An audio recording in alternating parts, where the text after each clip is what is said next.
Hello YouTube, I Fix It All here, Team I Fix It All. I was kind of curious about something when I was doing my work on spark plugs and distributor caps, and I was wondering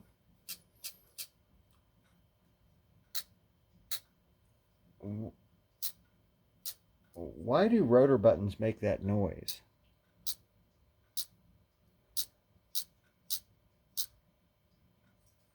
This is for a Ford, but it shouldn't make that noise unless there's a loose connection. And also, it should sound like this. So I got to thinking, where's the rattle? And then let me get my other meter out here. I got to thinking about the dissimilar metals they've chosen. This is to handle the friction on the inside of the cap. And then this is a softer, more conductive material. And I didn't set up this meter yet. Let me get it set up. I want to show you something that I discovered.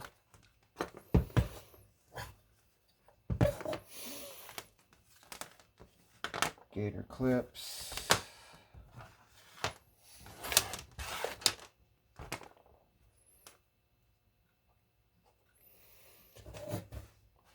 See what you guys can see.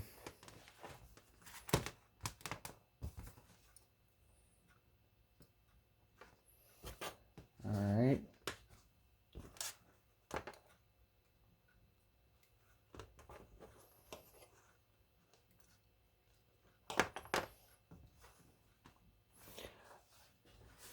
So what I'm about to do is simply do a continuity test through the rotor button.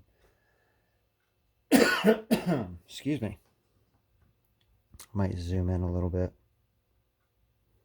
Maybe you guys can see better. So I'm expecting 0 ohms, like I've just extended my meter leads with something that I can clip on.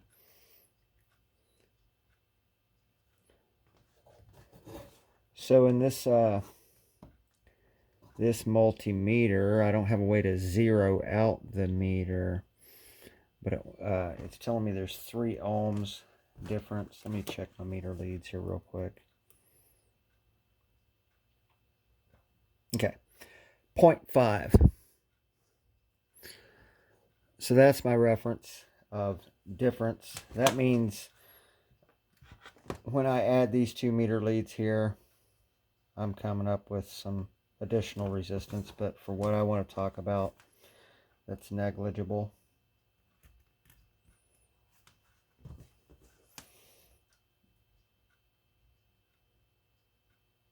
Four ohms. Okay. So I'm going to hook into one end of the rotor button. I'm going to clip onto this end. And it's telling me I got continuity. 3.3 ohms. Not K or nothing like that. But watch this.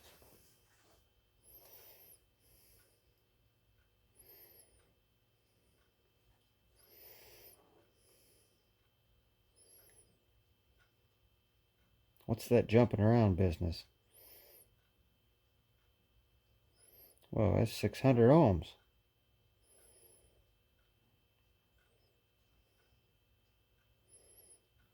What's up with that?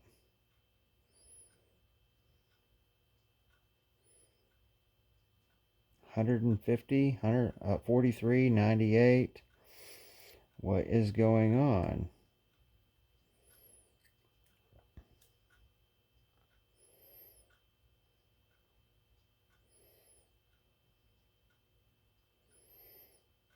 Because these things really shouldn't fail. All you should have to do is clean them up.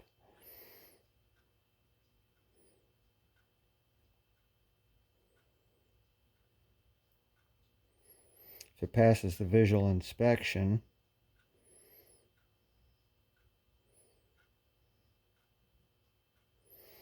Why am I getting all that jumping around business?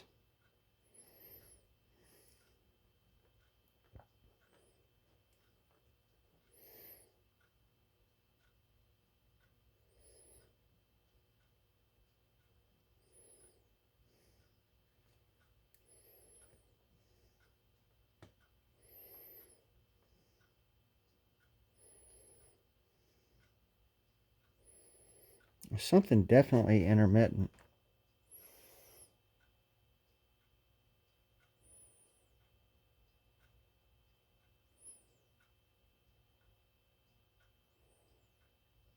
Well, I'll show you what I found. This is going to be a close-up here.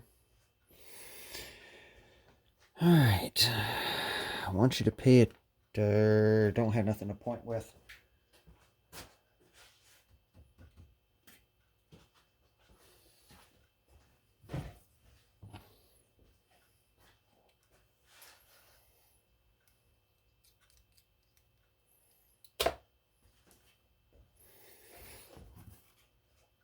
Pay attention to the silver, this tang, as it relates to the corners up in here, as it relates to this stationary piece of brass. Watch this.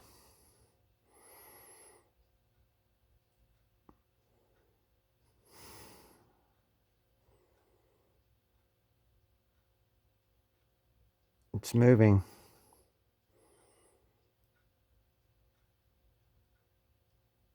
This really pisses me off because this is like a newish part and it's not making contact. Why is it loose? Okay, so when they manufacture these, this is all injection molded plastic of some sort of ABS variety of some sorts. And they leave a tall and proud piece of plastic standing up right here. Then the assembly line drops this piece on and this piece. And then another machine comes in and squishes that plastic down and acts as a plastic rivet to make this metal touch that metal. If it were a good connection, it wouldn't make that noise. I'm going to try to prove that out with a... Let's see if I can even do it with this.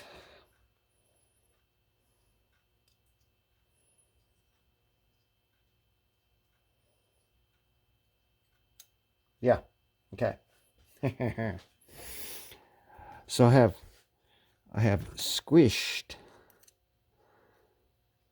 this up against this with these needle nose, and I'm squeezing.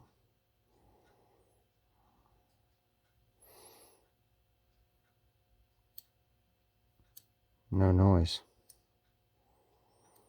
So I'm going to fix this. Hang tight. Here's my plan. I'm going to drill this out.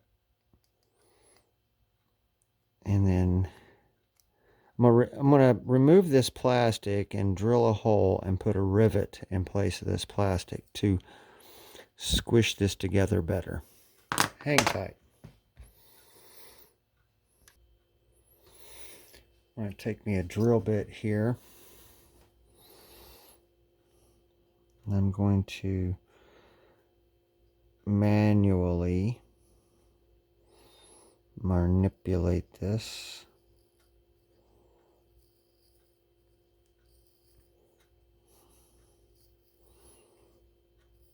I guess you could call this a poor man's hand drill.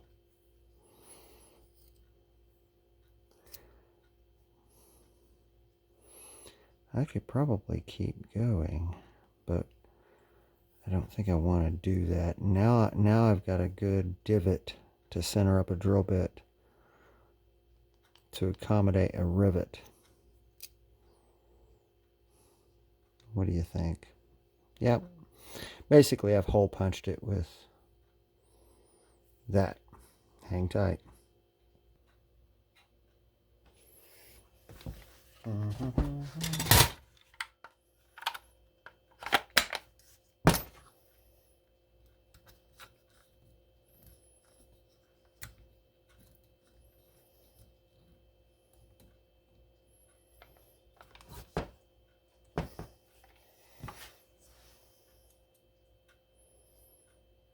Nice and easy.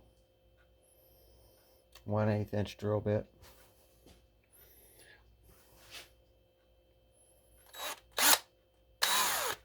I don't want to be on high speed.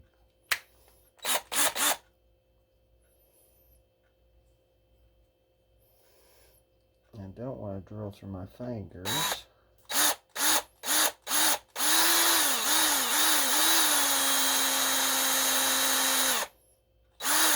Why is that acting like a dull 1/8 inch bit? Arg. Is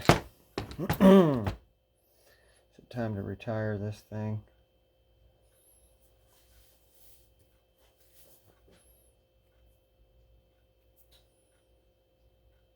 Oh yeah. Hang on.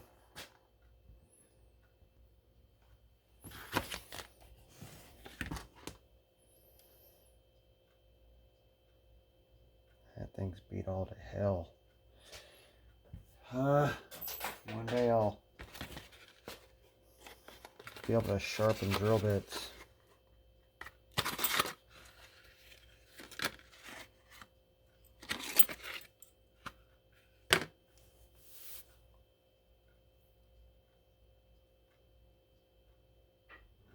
Yeah, that feels sharp. I like that one better.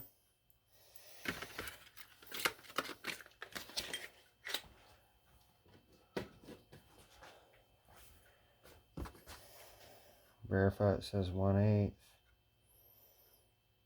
No, god dang it, it doesn't. It says 9 64ths.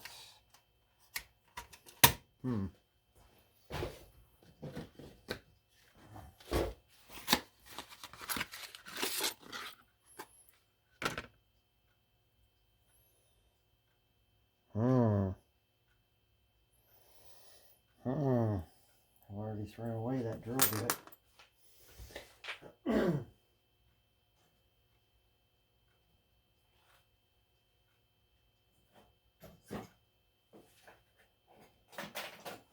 Might have to suffer through this one.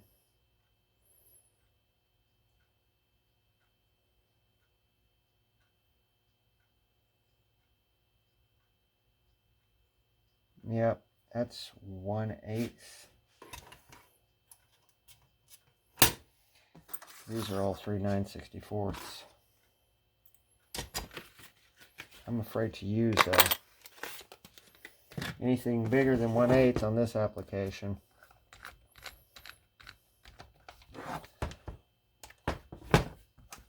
Let's see what we can do. I can put some pressure on it, maybe.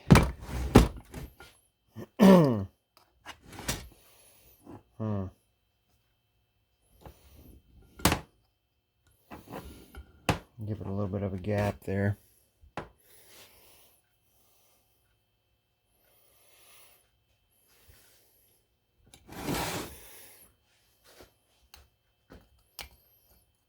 Well, I might be able to do this.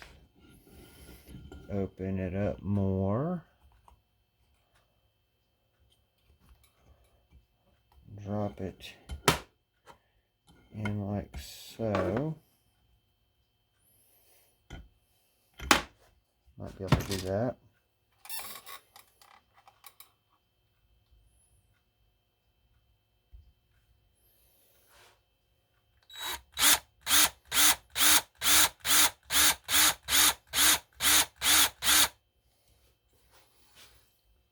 stay at a little bit of an angle. I don't understand that.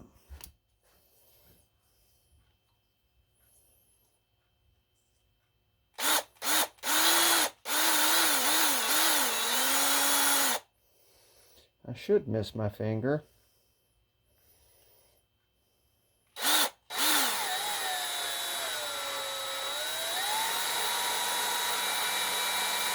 Just barely, but I'll miss it.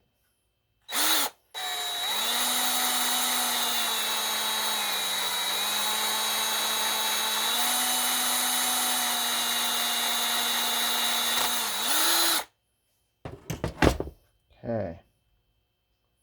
Got that garbage out of there. Move that out of the way.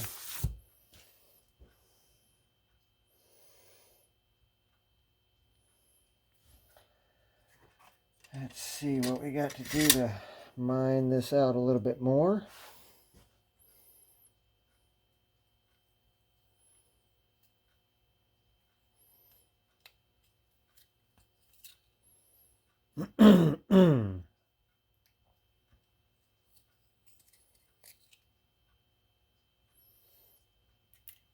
Boom.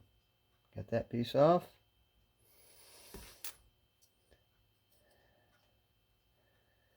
And this piece off.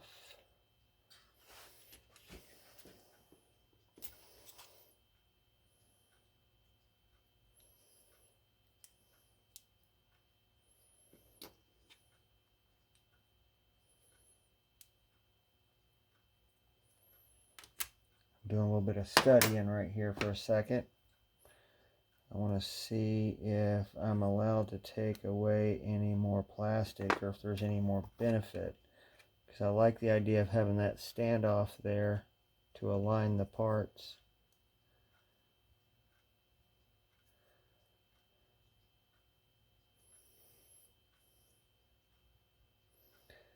Okay, so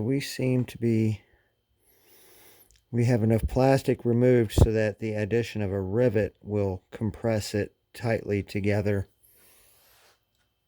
I don't think I'm clearly explaining myself, but I left a little bit of the plastic shoulder in place so that these parts don't have weeble wobble back and forth, because what I happen to know is the rivet, whichever rivet I choose, let me just pull one out as an example only.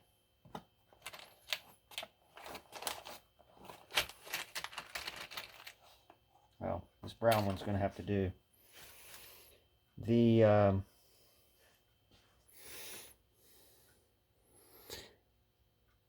big the hole is? So this rivet, this hole doesn't match the rivet, but the hole that I drilled through the plastic will match the rivet. You see? I just need to select the correct one. I left the shoulder there so that the parts will have their appropriate alignment. I was thinking ahead of time on this. So let's see if there's any reason to clean up anything. That was the bottom side. Probably do a little bit of wire wheeling.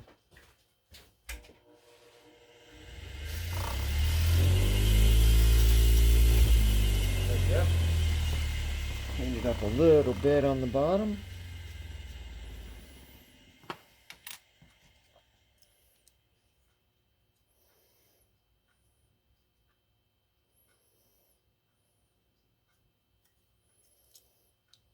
Reassemble.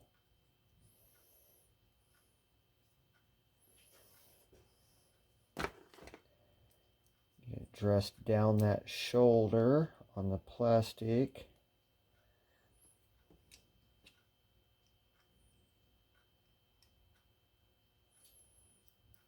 this brass or bronze piece here.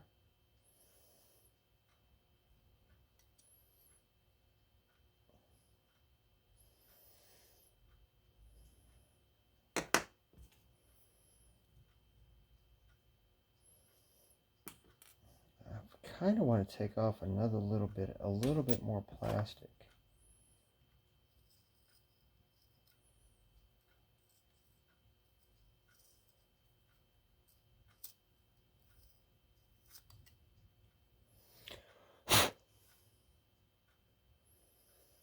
That might do it.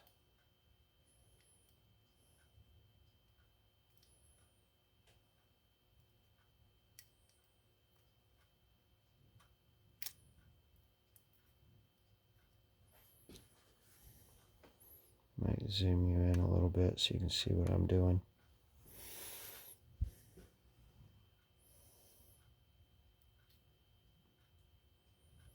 Got a little hair right there.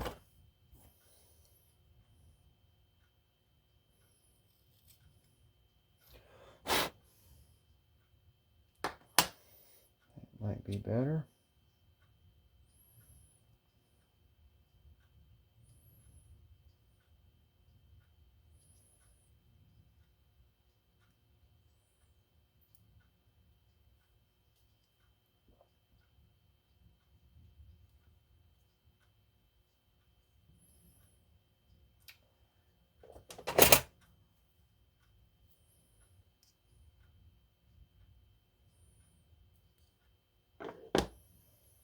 There we go.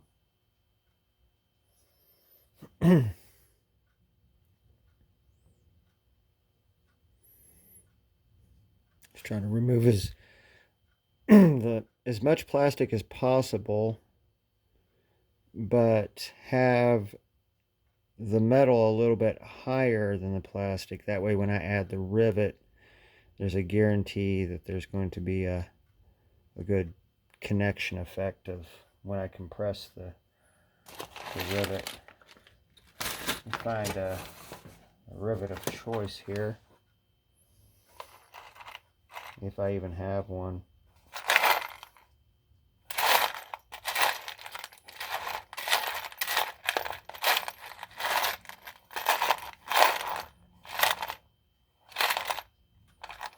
That's too short.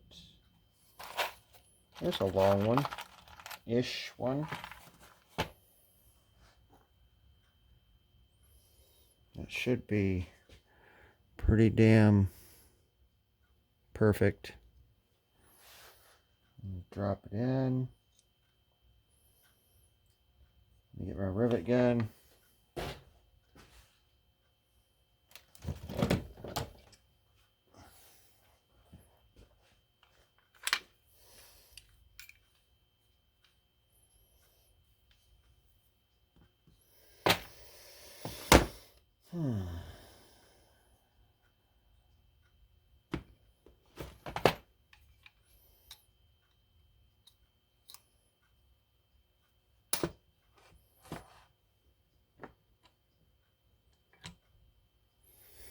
Zoom you out.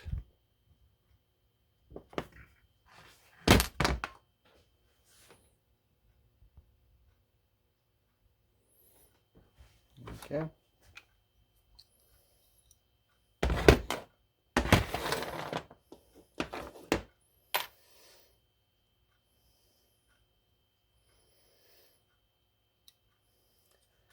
See what I'm about to do.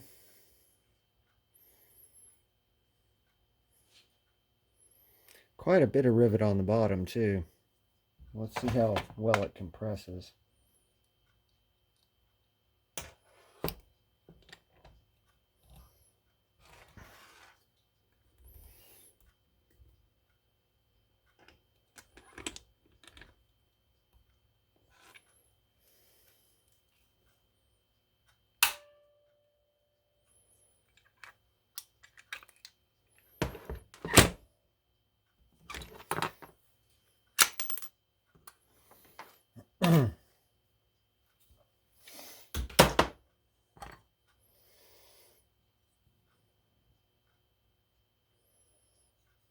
Now listen.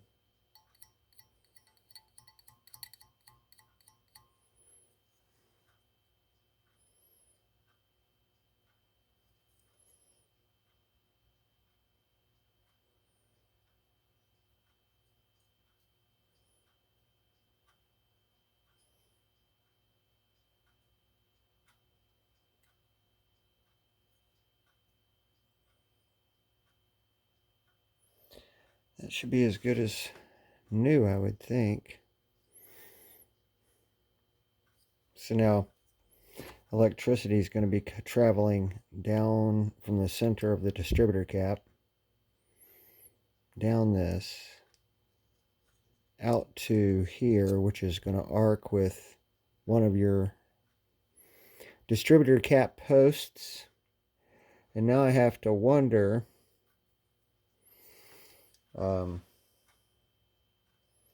this shouldn't fly apart. If anything, it should just become loose again, if it comes loose again. Let's do our resistance check.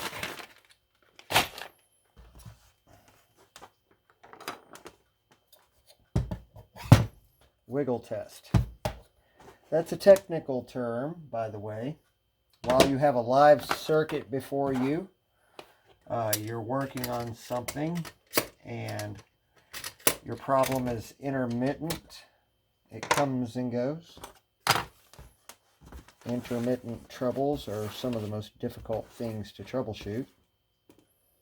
They call it you do a wiggle test on your wire harness or your parts, little components or what have you. And you see if that problem arrives again. There we go. Sitting on 0 OL, open lead, or I think that's what it is, but it means open circuit. So now,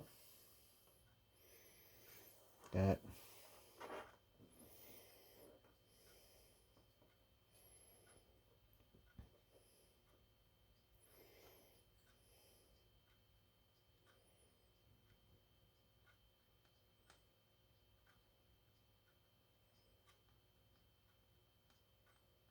cannot make it happen now.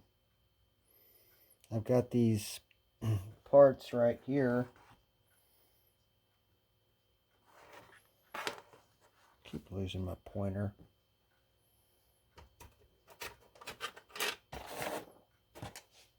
I've got these two parts here sandwiched together better. Well, let's do a visual on the movement aspect.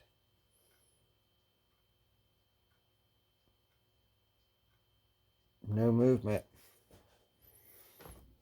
No movement like I was showing you earlier. They're stuck together.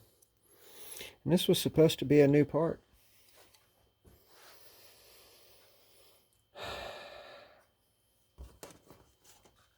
We're supposed to have perfect continuity from here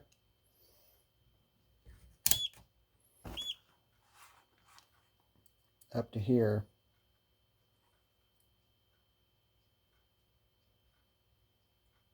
In all conditions. And we didn't. We don't have that noise anymore either. So that's a rotor button fixed. The more I dig into things, the more things that I tend to find that are as a result of value engineering. The original rotor button design probably had, and this is a really old design too. I mean, really old. This has been around for decades. The original one probably had a fastener of sorts up here, and then later on, to make it cheaper, they said, well, let's just melt the plastic rivet over, and if they're doing their tune-ups like they should, it'll never fail. But to me, that's failing out of the box, because that's a high resistance condition. We're already dealing with the distance of the spark plug wire out to the distributor cap, arcing to the post of the distributor cap, down the spark plug wire, dealing with that resistance, and then the resistance of the spark plug. All right. Hope you guys enjoyed this video. If not, look around, see if you see something else you might like. Have a great day. See ya.